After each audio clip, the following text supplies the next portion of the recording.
Salut les alphas, aujourd'hui la question c'est est-ce que les protéines sont vraiment indispensables dans la pratique de la musculation et dans la perte de poids?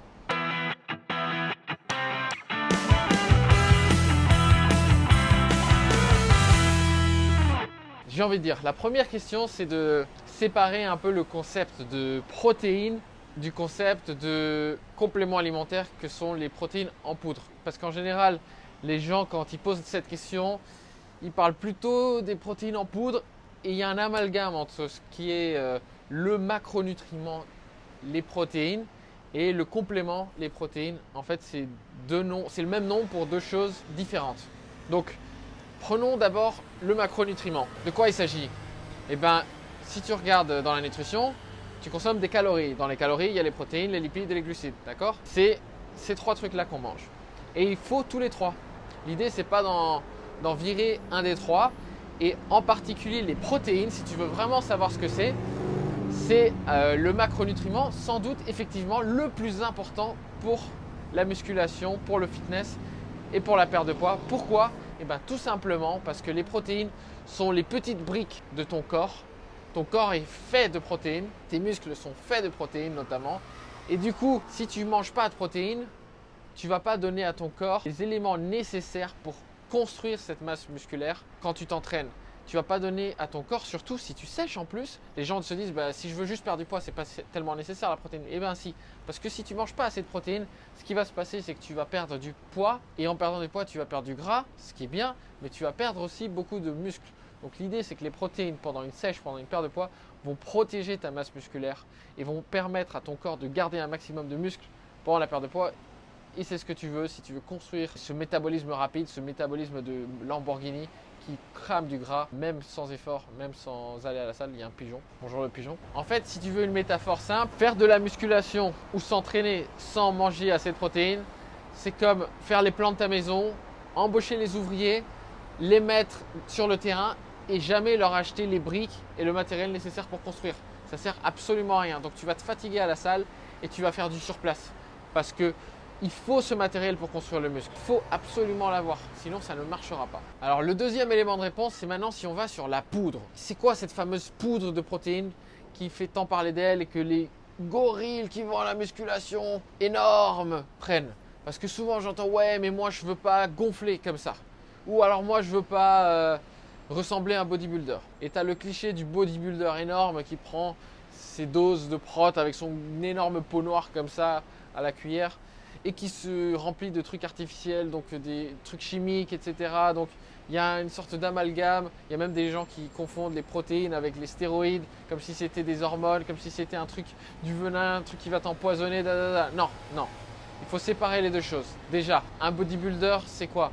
C'est quelqu'un qui veut simplement construire son corps. Donc les bodybuilders professionnels vont avoir recours pour gagner des compétitions à des stéroïdes, qui sont donc des hormones, qui sont donc des produits interdits normalement, mais qui se procurent quand même et qui vont avoir un effet extrême sur la production de muscles.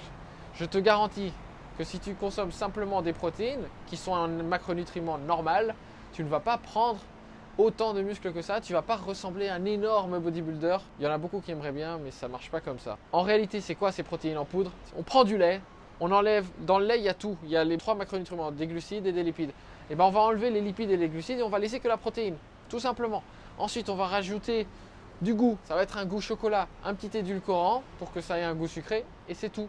C'est simple, si tu regardes les ingrédients dans les protéines, c'est simple. C'est pas pire que si tu mangeais du pain parce que le pain c'est quoi? C'est de la farine, donc c'est de la poudre à la base. Même si c'est de la poudre qui vient du blé, ben la protéine en poudre, en général c'est de la poudre qui vient du lait. Tu donnes bien souvent du lait en poudre à tes enfants, et ben on n'en est pas loin. Tu manges bien du sucre, du sel, c'est des poudres. Donc il faut arrêter de diaboliser le truc déjà parce que c'est une poudre. C'est une poudre en effet, c'est un aliment qui est transformé certes, mais qui n'est pas transformé dans l'extrême et il n'y a pas d'additifs particulièrement nocifs comme on peut avoir dans certains aliments industrialisés comme sont les graisses trans. D'accord? Il n'y a pas de ça en général dans les protéines. Et le but c'est quoi de ces protéines? Simplement que tu vas, grâce à ça, avoir un maximum de protéines par dose d'aliments consommés si tu veux. En général, tu as des ratios de au moins 80 grammes de prot pour 100 grammes de poudre. C'est assez énorme. Alors que si tu manges 100 grammes de poulet, par exemple, tu n'as que 30 grammes de protéines. Donc en fait, tu as un ratio aliment-quantité de protéines qui est assez élevé. Et pourquoi c'est cool ça? Parce qu'en fait, si tu es pratiquant de musculation ou si tu fais une sèche et que tu veux perdre du poids, les gens se trompent souvent là-dessus, mais il faut beaucoup plus de protéines qu'on ne le croit.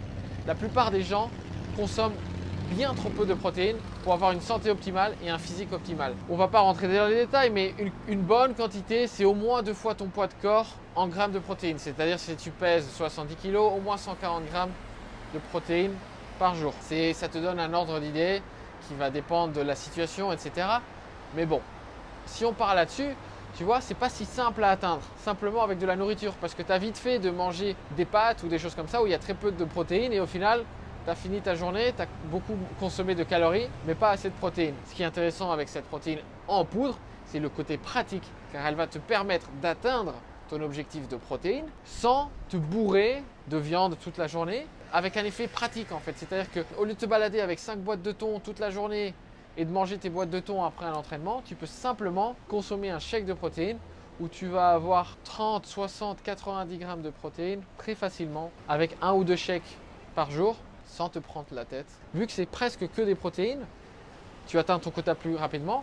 Et vu que c'est pratique, parce que c'est une poudre, c'est bon, c'est sucré, tu peux le mélanger avec de l'eau n'importe où tu vas, tu mélanges ça, tu shakes et hop, tu l'as pris. Tu t'assures d'avoir atteint ton objectif, même si dans le reste de la journée, tu n'as pas consommé tellement de protéines que ça. Parce que les gens croient, ils disent ouais, dans les lentilles, il y a des protéines, dans les flageolets, il y a des protéines. Ok, mais il y en a très peu. Il y en a très peu. Les aliments qui sont vraiment protéinés sont pas si nombreux. En général, c'est les viandes. Et surtout, si tu veux pas consommer trop de viande, ben, ça devient compliqué. Pourtant, c'est prouvé, c'est démontré par la pratique et par la science. La meilleure façon et la seule d'avoir vraiment le physique que tu désires, c'est de consommer suffisamment de protéines. Donc, on fait comment? Ben, moi, je pense que si tu arrives à manger la quantité de protéines nécessaire avec l'alimentation normale, vas-y, continue. Mais si tu as un peu de mal, si pour toi, c'est important d'atteindre l'objectif de protéines simplement, et ben prends des protéines en poudre, ça sera ok, il va rien t'arriver, tu vas pas mourir, tu vas pas devenir un énorme bodybuilder et tu vas pas être en train de manger des trucs chimiques, artificiels qui te font du mal. Est-ce que c'est obligatoire les protéines en poudre? Non, mais vu les contraintes de la vie moderne et le côté pratique, je trouve que c'est une super option pour compléter ton alimentation. Justement, ça reste un complément alimentaire qui est quand même sans doute le plus important dans l'alimentation de l'athlète. Donc je vous le recommande. À bientôt les alphas.